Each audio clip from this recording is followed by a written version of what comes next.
നമസ്കാരം. സ്റ്റേജിൽ നിന്ന് ടെലിവിഷനിലേക്കും പിന്നാലെ സിനിമയിലേക്കും അവിടെ നിന്ന് ദേശീയ പുരസ്കാരത്തിന്റെ തിളക്കത്തിൽ വരെ നടന്നു കയറിയ ജീവിതമായിരുന്നു സലീം കുമാറിൻ്റേത്. വേദിയിൽ പ്രത്യക്ഷപ്പെട്ട അവസാന അവസരത്തിൽ പോലും തന്റെ സ്വതസിദ്ധമായ നർമ്മത്തിലൂടെ ആക്ഷേപഹാസ്യത്തിന്റെ കൂരമ്പ് തൊടുത്താണ് വേഷങ്ങൾ ബാക്കിയാക്കി അകാലത്തിൽ അദ്ദേഹം മടങ്ങുന്നത്. സിനിമയിലും വ്യക്തിജീവിതത്തിലും തനത് ശൈലിയുടെ ഗുണം പേർന്ന അപൂർവം പേരിൽ ഒരാളായിരുന്നു സലീം കുമാർ. ആരോഗ്യ സംബന്ധമായ പ്രശ്നങ്ങളെ തുടർന്ന് സിനിമയിൽ നിന്ന് ഇടവേളയെടുത്തതോടെ സോഷ്യൽ മീഡിയയിൽ പലകുറി മരണം നേരിടേണ്ടി വന്നിട്ടുണ്ട് സലീം കുമാറിന്. ആ സമയങ്ങളിലൊക്കെയും തൻ്റെതായ രീതിയിൽ ഒരു ചിരിയോടെയാണ് സലീം കുമാർ അതിനെയൊക്കെ നേരിട്ടത്.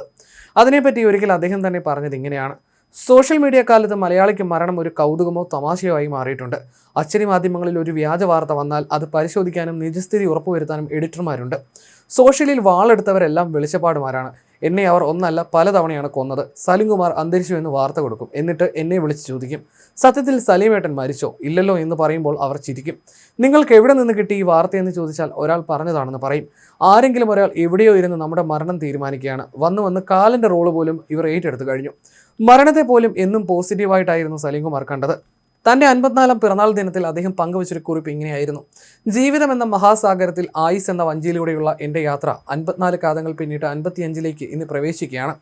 ഇത്രയും കാതങ്ങൾ പിന്നിടുന്നതിന് എൻ്റെ സഹയാത്രികർ എനിക്ക് നൽകിയ സ്നേഹത്തിനും പ്രോത്സാഹത്തിനും നന്ദി. ആയുസിൻ്റെ സൂര്യൻ പടിഞ്ഞാറോട്ട് ചരിഞ്ഞു കഴിഞ്ഞു. അസ്തമയം വളരെ അകലെയല്ല. ഈ മഹാസാഗരത്തിൽ എവിടെയോ എനിക്ക് വേണ്ടി ഒരു ചുഴി രൂപാന്തരപ്പെട്ടിരിക്കാം. അതിൽ അകപ്പെടുന്നതുവരെ എനിക്ക് ഈ വഞ്ചിയുമായി യാത്ര തുടർന്നേ പറ്റൂ. എൻ്റെ വഞ്ചിയിൽ ആണെങ്കിൽ ദ്വാരങ്ങൾ വീണു തുടങ്ങി. അതിലൂടെ കയറിയ വെള്ളം കോരിക്കളഞ്ഞ് ഞാൻ യാത്ര തുടരുകയാണ്. എനിക്ക് എത്ര കാലം ഇതിലൂടെ ഇങ്ങനെ തുഴയാൻ പറ്റുമെന്നറിയില്ല. എന്നാലും ഞാൻ യാത്ര തുടരുകയാണ്. അനുഗ്രഹങ്ങളും ആശീർവാദങ്ങളും ഉണ്ടാകണം. സ്നേഹപൂർവ്വം, നിങ്ങളുടെ സലീം കുമാർ.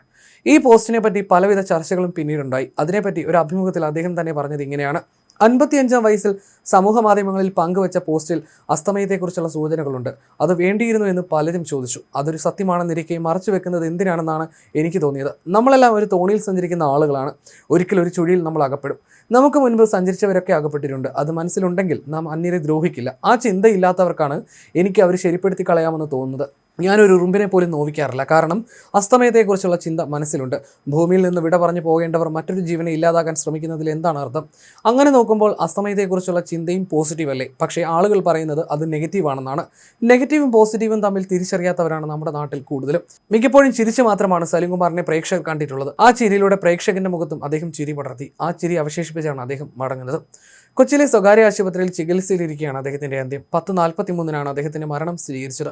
ന്യൂമോണിയ ബാധിച്ച് ചികിത്സയിലിരിക്കെ ഹൃദയാഘാതമുണ്ടായതാണ് മരണകാരണം. മുഖ്യമന്ത്രി വി ഡി സതീശന്റെ പറവൂരിലെ സ്വീകരണ പരിപാടിയിലാണ് സലീം കുമാർ അവസാനമായി പൊതുവേദിയിലെത്തിയത്. കഴിഞ്ഞ കുറച്ച് വർഷങ്ങളായി കരൾ സംബന്ധമായ അസുഖങ്ങളെ തുടർന്ന് താരം ആരോഗ്യപരമായ വെല്ലുവിളികൾ നേരിട്ടിരുന്നു. ലിവർ സിറോസിസ് ബാധിച്ചത് മദ്യപാനം കൊണ്ടല്ലെന്നും അത് പാരമ്പര്യമായി ലഭിച്ച അസുഖമാണെന്നും അദ്ദേഹം ഒരിക്കൽ വെളിപ്പെടുത്തിയിരുന്നു.